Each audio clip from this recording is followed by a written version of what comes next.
kita langsung aja masuk ke soal yang pertama. Rendahnya literasi digital merupakan salah satu faktor yang menjadi penghambat bela negara, terutama dalam aspek kebudayaan, yakni kebudayaan yang lebih gemar untuk menyebarluaskan berita bohong tanpa adanya cek dan cek ulang. Upaya ini termasuk ke dalam hambatan dalam bidang.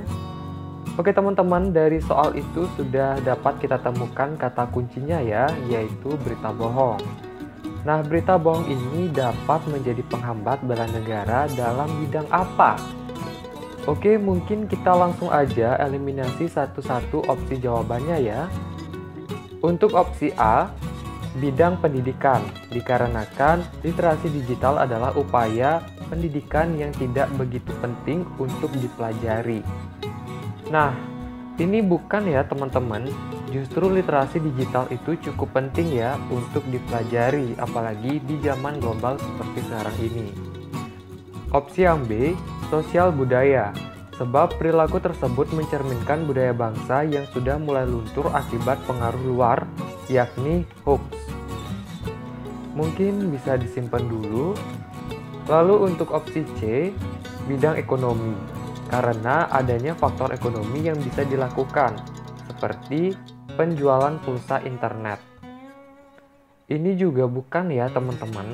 Ingat, kita fokus ke konteks soalnya ya, yaitu berita bohong sebagai penghambat bela negara. Oke, kita masuk ke opsi yang D, bidang ideologi, sebab akan mempengaruhi ideologi anak bangsa apabila pendidikan digital yang rendah. Ini bukan juga ya, karena nggak sesuai dengan konteks soalnya. Nah, kalau opsi yang D, ini lebih ke arah pendidikan digital yang rendah. Sedangkan kita mau membahas berita bohong sebagai penghambat bela negara. Oke, kita masuk ke opsi yang terakhir, opsi E, bidang pertahanan keamanan, sebab berita bohong akan menyebabkan perpecahan di antara anak bangsa. Ini juga bisa ya teman-teman. Nah, ada dua jawaban nih, yaitu opsi yang B dan E. Kita kembali dulu ke konteks soalnya, yaitu berita bohong sebagai penghambat bela negara. Berita bohong kalau menyebar itu akan sangat mudah menimbulkan keributan antar masyarakat kan?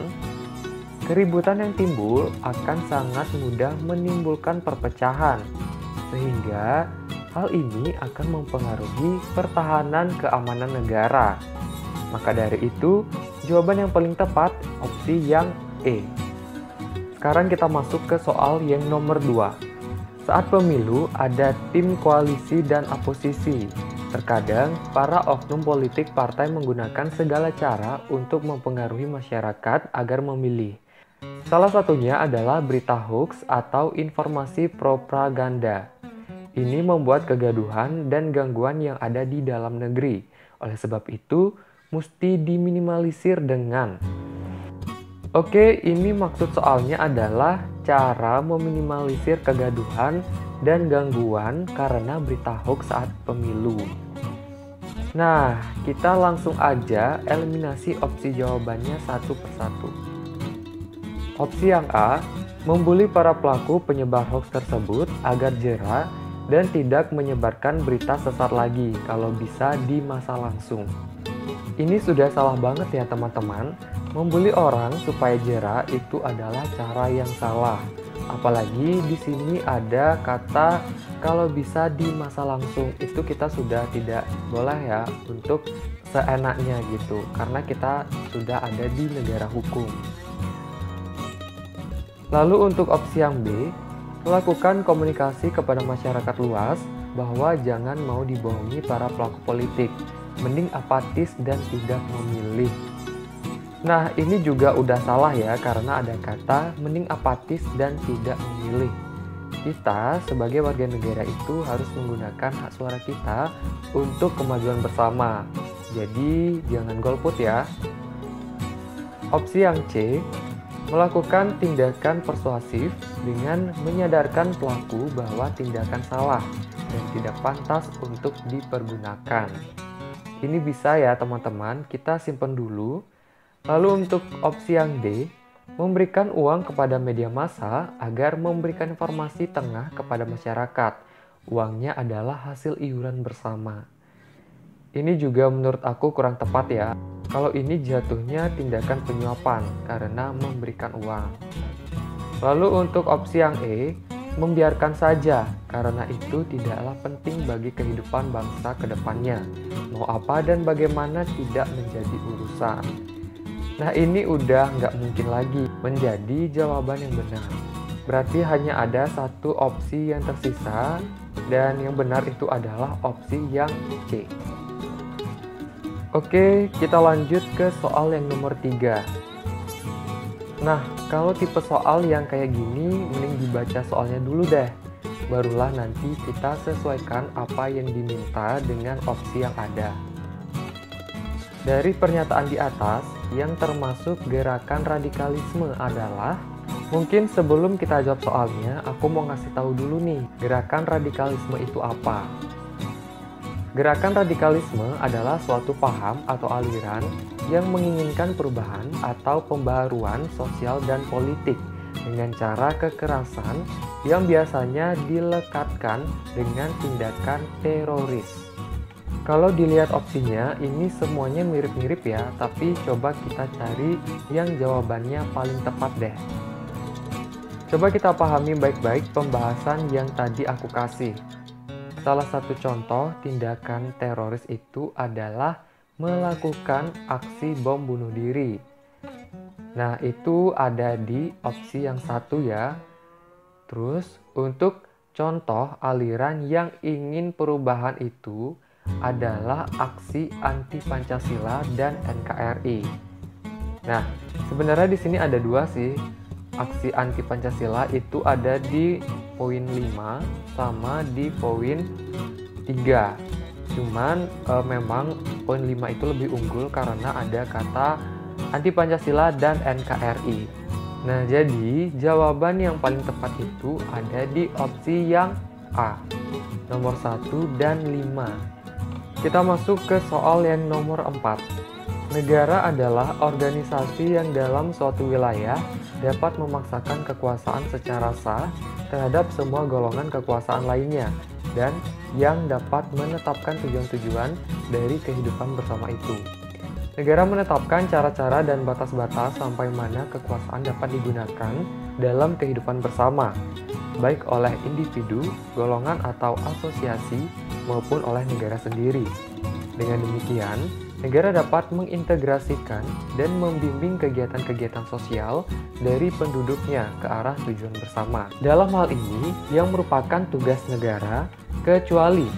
Nah, kita udah bisa tarik inti soalnya ya, yaitu apa sih tugas negara yang dapat mengintegrasikan dan membimbing kegiatan-kegiatan sosial dari penduduknya ke arah tujuan bersama. Kecuali, berarti yang bukan termasuk tugasnya. Oke, kita baca opsi jawabannya satu persatu ya. Untuk opsi yang A, mengendalikan dan mengatur gejala-gejala kekuasaan yang asosial. Ini bisa jadi ya teman-teman, maksud dari kekuasaan yang asosial di sini itu kayak sikap yang kurang mempunyai perasaan dan kepekaan terhadap nilai atau norma di masyarakat. Jadi sikap kayak gini tuh harus dikendalikan dan diatur agar tidak menyebar gitu. Untuk opsi yang B, mengendalikan hal yang bertentangan satu sama lain supaya tidak menjadi antagonis dan membahayakan. Ini juga bisa jadi ya teman-teman. Lalu untuk opsi yang C, dengan sifat negara yang memaksa, maka negara memiliki tugas untuk mengatur, mengekang, dan membatasi kehidupan rakyat. Ini kayaknya bukan ya teman-teman, karena ada kata mengekang dan membatasi kehidupan rakyat. Ini kesannya kayak memaksakan kehendak kita sebagai warga negara. Lalu untuk opsi yang D, mengorganisir dan mengintegrasikan kegiatan manusia dan golongan-golongan ke arah tercapainya tujuan. Ini bisa juga ya teman-teman. Dan opsi yang E, negara menentukan kegiatan kemasyarakatan agar diarahkan kepada tujuan nasional. Ini juga masuk ya sebagai tugas negara. Oke, kita udah dapat opsi yang bukan sebagai tugas negara, itu ada di opsi yang C. Saat ini banyak sekali pemuda-pemudi Indonesia yang sedang melakukan studi di luar negeri. Di antaranya adalah aktris kenamaan Maudy Ayunda yang berhasil menyelesaikan studinya di Universitas Oxford. Salah satu bentuk upaya bela negara dalam lingkungan pelajar yang dapat dilakukan di luar negeri adalah, nah, inti pertanyaannya ada di kalimat terakhir ya, yaitu salah satu bentuk upaya bela negara dalam lingkungan belajar yang dapat dilakukan di luar negeri adalah, nah ingat ya ada kata-kata dilakukan di luar negeri. Oke, kita baca satu-satu opsi jawabannya. Opsi yang A, bekerja paruh waktu untuk memenuhi kebutuhan hidup. Ini kayaknya kurang masuk ya teman-teman, karena di luar konteks. Nah ini di soal kan dikasih tahu dalam lingkungan pelajar. Jadi kalau bekerja itu masih kurang cocok ya kalau dalam lingkungan pelajar. Lalu opsi yang B, memanfaatkan dana beasiswa yang telah diberikan negara. Ini kayaknya kurang masuk juga ya teman-teman. Memanfaatkan dana beasiswa kayaknya bukan contoh bentuk upaya bela negara. Lalu untuk opsi yang C, menuntut ilmu setinggi-tingginya dan harus kembali ke tanah air untuk melaksanakan balas budi pendidikan. Kalau ini mungkin bisa jadi ya. Coba kita simpan dulu. Lalu untuk opsi yang D, ikut serta dalam pengenalan budaya Indonesia. Oke, ini juga bisa jadi ya teman-teman, kita simpan. Lalu untuk opsi yang E, membandingkan karakter budaya negara Indonesia dengan budaya asing. Ini udah salah banget ya. Kita nggak boleh untuk membandingkan budaya satu dengan budaya yang lainnya. Oke, berarti kita udah dapat dua jawaban, yaitu opsi yang C dan D. Nah, coba kita balik lagi ke pertanyaannya, yaitu bentuk upaya bela negara dalam lingkungan pelajar yang dapat dilakukan di luar negeri. Di situ ada kata dilakukan di luar negeri. Kalau kita ke opsi yang C, itu kan berarti implementasinya di dalam negeri. Dia keluar negeri cuman untuk belajar, terus melakukan upaya bela negaranya itu di dalam negeri dengan kembali ke tanah air untuk melakukan balas budi itu. Nah, berarti yang paling tepat itu ada di opsi yang D, dengan ikut serta dalam memperkenalkan budaya Indonesia. Oke, mungkin segitu aja pembahasan soal TWK kita pada hari ini. Kalau kalian masih bingung ada pertanyaan, bisa langsung aja komen di bawah video ini atau hubungi aku di Instagram. Dan kalau kalian ada yang mau request juga, bisa banget komen di bawah video ini ya. Terima kasih dan sampai ketemu di video selanjutnya.